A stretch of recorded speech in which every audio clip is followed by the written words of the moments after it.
سیدنا صدیق اکبر رضی اللہ تعالیٰ عنہ اپنے بارے میں ارشاد فرماتے ہیں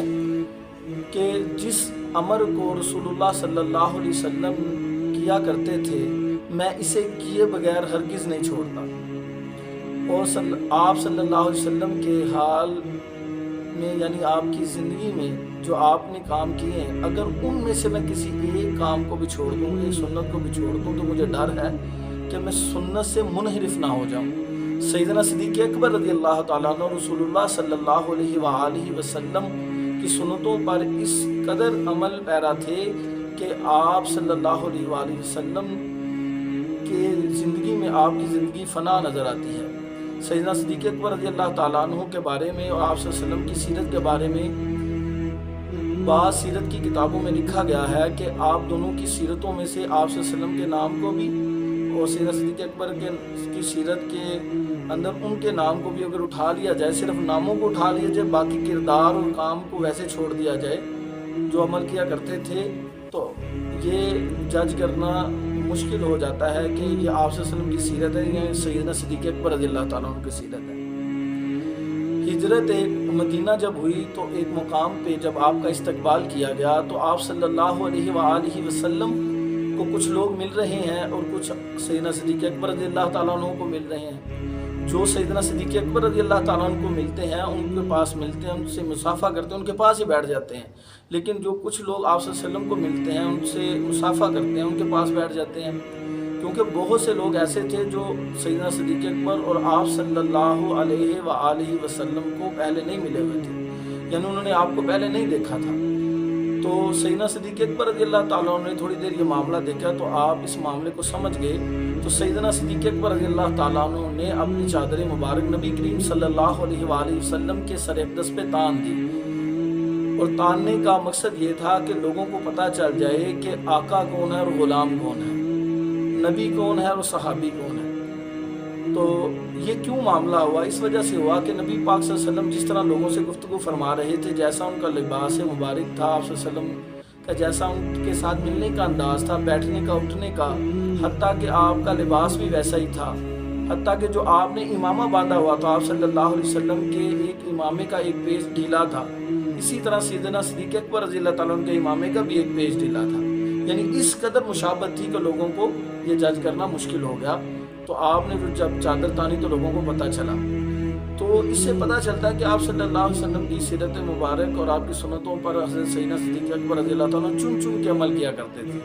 حتیٰ کہ آپ صلی اللہ علیہ وآلہ وسلم کی پیاری زوجہ حضرت عائشہ صدیقہ ام المومنین حضرت عائشہ صدیقہ رضی اللہ تعالیٰ عنہ سے اپنی پیاری بیٹی سے حضرت سیدنا صدیق اکبر رضی اللہ تعالیٰ عنہ پوچھتے ہیں کہ اے عائشہ مجھے بتائیے کہ آپ صلی اللہ علیہ وآلہ وسلم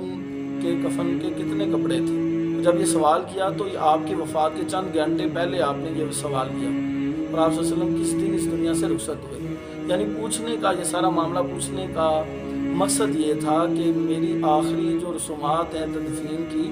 اسلامی طریقے سے وہ ویسے ہوں جیسے آپ صلی اللہ علیہ وآلہ وسلم کی ہوئی تھی۔ تو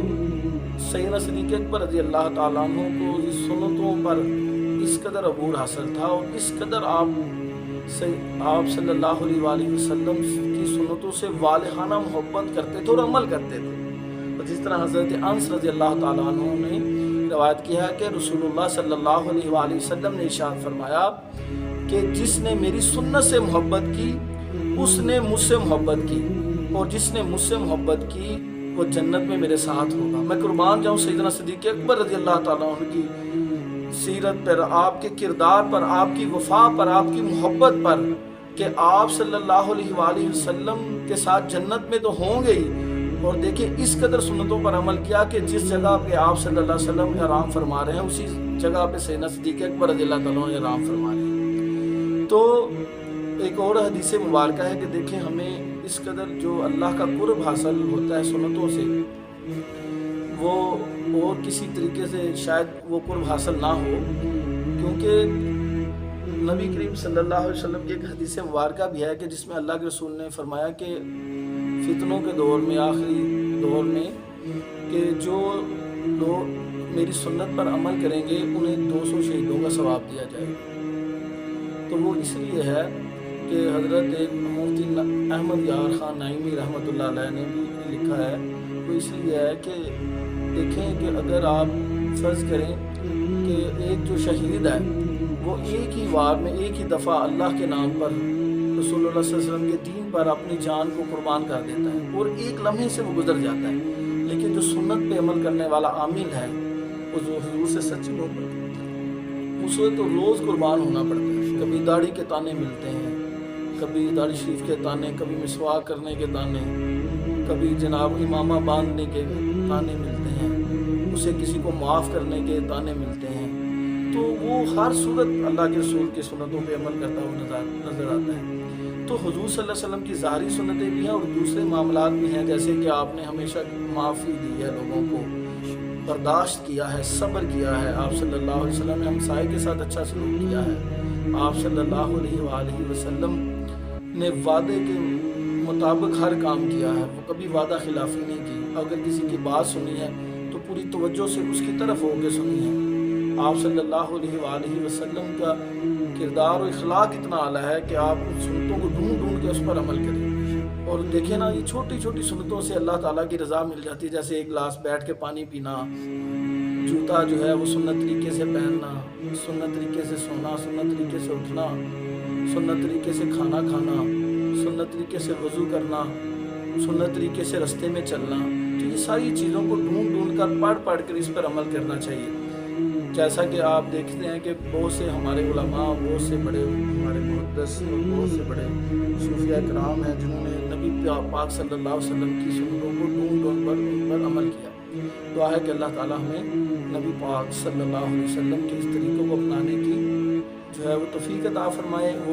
اور اس سنت کے طریقے پہ چل کر ہم اللہ تبارک و تعالیٰ کی بارگاہ میں جائیں۔